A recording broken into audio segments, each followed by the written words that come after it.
Your mom is your first love and most likely the first person to love you. Regardless of the relationship, she always holds a special place in your heart. I hope to share with you today a few stories about life with my mom. Please bear with me. The last week and a half has been difficult for both of us, but hopefully we can get through this.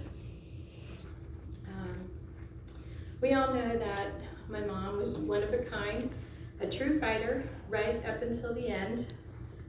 Some of the most descriptive words I can think of to describe her would be funny, unique, silly, wild, rambunctious, loud, outspoken, feisty, and yes, even a little bit redneckish. I'm sure I left a few out, but you get the idea. My mom was no ordinary lady.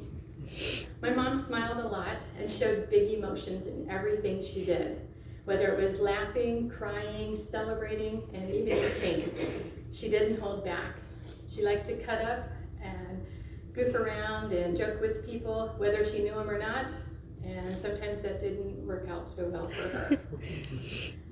When she first moved into the neighborhood where she lived currently, she didn't want anyone to know how old she was. She thought it would be funny to let everyone believe she was much younger, and I think the plan was going well for her until I showed up for a visit.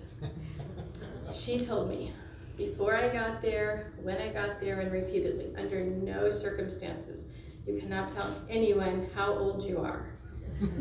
She said, don't even think about it. Well, I take orders about as well as she does. My mom came from a poor, hardworking family with good morals and strong values. My mom became a mom at an early age and mostly raised me on her own for the first few years. I'm sure it wasn't easy, but she didn't give up, and for that, I'm grateful. Some of my first memories of my mom are of us cruising around in her white 66 Chevelle. She considered it a race car and would race just about anybody. Just let that sink in. A young, gorgeous, redhead race car driver with a baby. I think that's kind of how we met Tony. He was also a wannabe race car driver with a 67 blue Chevelle. As you know, they built a life together, and that's how we got Sandra, which she wasn't thrilled about, but she's grown on me over the years. We learned to drive young. I think I was about 12, and both of our parents taught us to be very cautious drivers. Not. For those of you who have ridden in a car with either Sandra or myself driving, all I can say is, I'm sorry, but we just don't know any better. By the time I was in grade school and middle school, Mom was driving Tony's souped up blue Chevelle, the loudest car in the neighborhood, maybe in the whole town. My house was kind of the hangout for the neighborhood kids, and all the kids knew Betty did not take shit from anybody, and nothing got by her. So regardless of what we were up to, even if it was just innocent fun, that might be perceived as mischief, when we heard the roar of that car from about a mile away, all the kids scattered and even the dogs hightailed it home. So speaking of pets, my mom loved her pets, and they weren't always traditional pets. Our first family pet was a collie named Ginger, and you probably saw her on the video. We lived in an apartment that didn't allow pets. So not only did we have a large dog, we also had a guinea pig and 4 chickens. So I was not brought up to always live by the rules and to do ordinary things. And for that, I'm grateful. Sometimes you just have to live a little. Who remembers the O.J. Simpson saga? Well, my mom was all over that. And she got a new calf, and she had to name him O.J. She told everybody about him, she bottle fed him, and he was always a pet to her until he weighed well over 1,000 pounds. She also had a duck named Barney, a goat named Billy, who liked to smoke cigarettes or at least eat them. No one was going to tell my mom that your pet had to be a dog or a cat. Even though she sometimes showed it in funny ways, my mom had a big heart. One day she caught me crying, almost sobbing.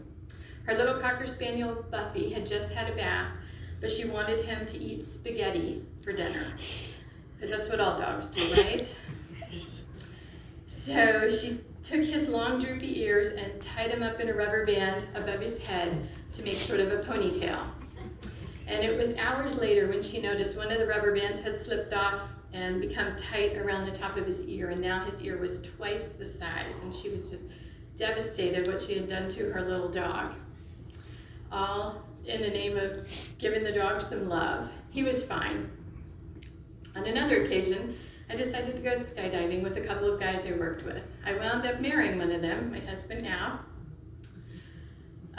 We had a friend videotaping the whole event for us, and when we got home, we noticed that as we were watching it, my mom was constantly talking about, I hope that guy doesn't get his new shoes dirty. So she was perfectly fine with the fact that we were going to jump out of a perfectly fine airplane and plummet toward the earth at 120 miles per hour, but boy, I sure hope he doesn't get his shoes dirty. We still laugh about that today, and that's been 29 or 30 years. When I was in college, I worked as a cocktail waitress at a Marriott, and one day we had a group of fighter pilots show up. They were going to stay for several months. They were bringing planes into the base to be dedicated to the museum, and they had to be declassified. So I told my mom, we've got all these pilots coming into the Marriott every night, and she's like, well, I'm single, I feel like I should check that situation out. So she did. She hit it off with one of the pilots, and one day he took her out to the hangar, and she got to see all the planes that were there being declassified, which she loved, which I think is amazing. And she even got to sit in the cockpit of the stealth bomber, which I think is over the top. I'm still jealous. I didn't get to be part of that, but I'm so glad she did. And I've looked everywhere for the pictures. I'm hoping they're at her house. My mom had many hobbies over the years, including gardening. We always had nice flowers and a big assortment. She also did all kinds of crafting for years. Everyone we knew, or everyone who knew her during that era, was assured they would get some kind of craft, homemade gift, for Christmas or birthday or just whatever. So I can't even tell you how many things my family has received from her. I too love making and giving things to people, so for that I'm grateful that she has passed that talent along to me, and now I've passed it along to both of my girls too. One last story. I stopped by my mom's house this morning, which was pretty difficult, and I found a coconut on her shelf. So, not just any coconut. I mailed this coconut to my mom almost 28 years ago from Hawaii. I was there on my honeymoon. So, some of us might think she's not very sentimental, but there's this coconut sitting on her shelf. So, you just, there's its little postal code. You just put it in the mail just like this. So my mom got home late one night, went out to her mailbox. She lived in the country and it was really dark out there. She opens up the mailbox and sees this big blob in there. She's scared, but intrigued. She's got to know what it is. And this is well before the days of smartphones. So she runs in to get a flashlight and a stick. She's going to poke it, shine it with a light. So she does, and she's relieved to realize it's a coconut. And she was so excited to tell us, about this when we got home, and she's kept it all these years. So I was happy to see that she still had it, and there was a little sentimental side to her. So even though we feel that our mom was taken far too soon, she did have a full life. I only shared a small snippet of what life was like with Betty as a mom, but I assure you she did plenty of other wild and crazy things, probably most of them not appropriate to talk about today. But as a child, she lived in several different states and even had a plane crash near her house when she lived next to the Air Force Base. And as an adult, she got to travel and meet many wonderful people along her journey. Some of you are here today. Sandra and I really appreciate everyone coming out today to support us and bid farewell to our mom. She definitely would have loved the fuss we're all making over her. She may be gone, but she'll never be forgotten.